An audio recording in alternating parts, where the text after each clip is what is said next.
De Toy Story, le film d'animation est aujourd'hui un classique et il a 30 ans. On va en parler avec vous. Isabelle Mbouyamba, bonjour. Bonjour Marianne. Vous êtes critique ciné. On va en parler longuement, mais d'abord, évidemment, on se replonge dans l'univers de Toy Story. Waouh, c'est cool! Allez, tout le monde dans ma chambre! Alerte rouge! Andy remonte dans sa chambre! Andy arrive, tout le monde à sa place et que ça saute! J'ai perdu une oreille! Chaudement! Vite! J'ai besoin de place pour faire atterrir le vaisseau spatial! Woody, le vétéran. Tu me cherches des crosses? Oh, canon ton dessin! Buzz, le nouveau. Il va te prendre ta place! Personne ne perdra sa place! Excusez-moi. Buzz Lightyear, à la rescousse! Oh, on veut jouer les durs à cuire? Les jouets ont une vie, Isabelle, une idée qui paraît simple, mais qui à l'époque n'avait pas encore été exploitée. Exactement. En effet, c'est vrai que beaucoup d'enfants, de nombreux enfants, ont imaginé que leurs jouets étaient vivants et qu'ils pouvaient les voir parler, marcher, etc.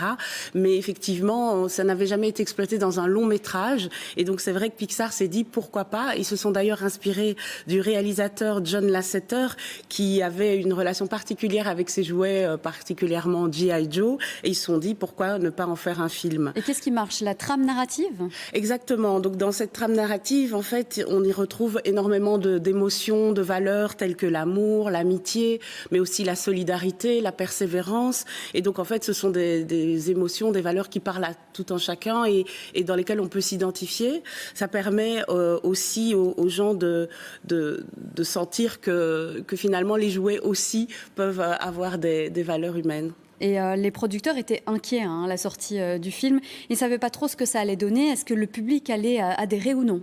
Donc a priori, on n'avait jamais vu de film en 3D et donc les gens imaginaient qu'un film complètement fait à l'ordinateur allait rendre quelque chose de moche, que les gens n'allaient pas s'y intéresser, que ça allait les faire fuir. Et ils se sont vite rendus compte qu'au contraire, ça pouvait fonctionner. Et ce n'est pas un hasard, Toy Story se lance dans un gros budget pour l'époque avec quelque chose que l'on n'avait jamais vu. C'est le premier long métrage réalisé alors entièrement en images de synthèse. Exactement. Donc John Lasseter, donc le réalisateur et ses équipes, avaient fait des courts métrages. Ils avaient fait notamment Lux Junior ou Teen Toy qui avait reçu un Oscar en 88, mais ils ne s'étaient jamais lancés dans un long métrage. Et donc c'était un pari un peu fou parce qu'ils devaient tout inventer. Encore plus parce que Pixar est alors une petite société d'une centaine d'employés. Je vous propose de redécouvrir les coulisses et les coulisses de la création de Toy Story. Vu de l'extérieur, difficile de se rendre compte qu'à l'intérieur de ce bâtiment se cache tout le génie de Toy Story. Une histoire de jouets entièrement fabriquée en images de synthèse. Pas étonnant donc de ne voir ici que des ordinateurs et encore des ordinateurs qui partagent les lieux avec des maquettes ou des jouets et encore de nombreux jouets qui auront servi de modèle à la fabrication du film. Et des jouets, source de cette success story pour Pixar. Le film a rapporté beaucoup, Isabelle? Oui, plus de 360 millions de dollars en recettes brutes, donc dans le monde entier, c'est énorme. Oui, donc on a bien vu que c'était un pari gagné. Et c'est le début d'une ère, celle des films d'animation?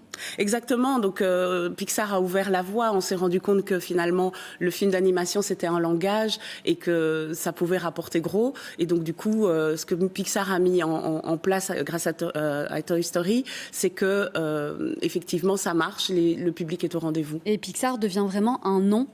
Oui. Il ne l'était pas à l'époque. Exactement, c'est vraiment comme un label parce que c'est un label de qualité. On sait qu'on va avoir la qualité technologique, mais aussi créative et puis des émotions fortes dans le récit. Cette histoire success story fait peur à un rival, le fameux Disney, qui finit finalement par racheter le studio d'animation en 2006. On se replonge justement dans une archive de l'époque. Chacun de ces films a rapporté des dizaines de millions de dollars de plus que n'importe quel Disney récent. Pour les spécialistes, le succès de Pixar s'explique aisément. Les créateurs s'y amusent vraiment. Nous avons beaucoup discuté des enjeux culturels. Les enjeux économiques n'ont pris qu'une toute petite partie de notre temps. Tout a tourné autour de notre savoir-faire et je pense que nous sommes tous les deux d'accord pour que Pixar reste Pixar et que cette culture d'entreprise s'étende, y compris dans certains départements de Disney. Ce sera l'enjeu majeur de ce rachat. Que restera-t-il de l'esprit Pixar ? Ouais, Steve Jobs, que l'on vient de voir, qui était plus que le visage d'Apple, puisqu'il était aussi le grand patron de Pixar à l'époque. Alors Isabelle, que reste-t-il justement, on l'a dit, de l'esprit Pixar? Est-ce qu'il est toujours bien présent dans les films Disney? Oui, bien sûr, on le voit encore comme dans des films comme Coco, Vice Versa ou Soul.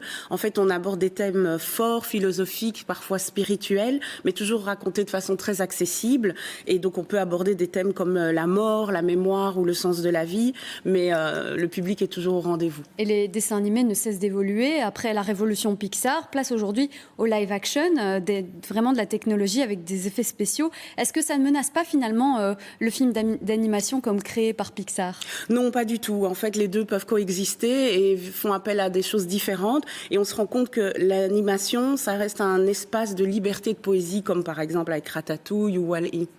Et la preuve avec aussi le Toy Story 5 qui va bientôt sortir. En tout cas, Disney mise toujours sur leur poule aux œufs d'or. Toy Story va revenir l'été prochain. Donc, on l'a dit, pour un 5e film. On regarde un extrait de la bande-annonce.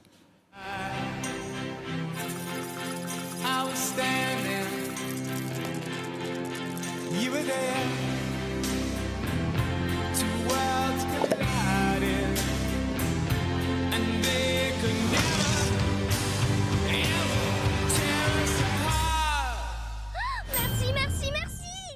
Bonjour, je suis Lilliput. Jouons ensemble.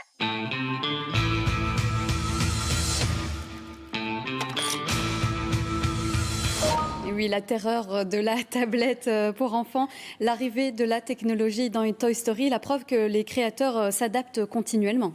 Exactement. Et donc, en fait, ici, c'est toujours, dans chaque Toy Story, il y a toujours l'arrivée du nouveau cadeau qui fait peur et qui fait penser qu'ils vont être remplacés. Et ici, effectivement, c'est une tablette. Et je trouve que c'est assez pertinent parce que c'est aussi à l'image de la société dans laquelle on vit, où effectivement la technologie évolue.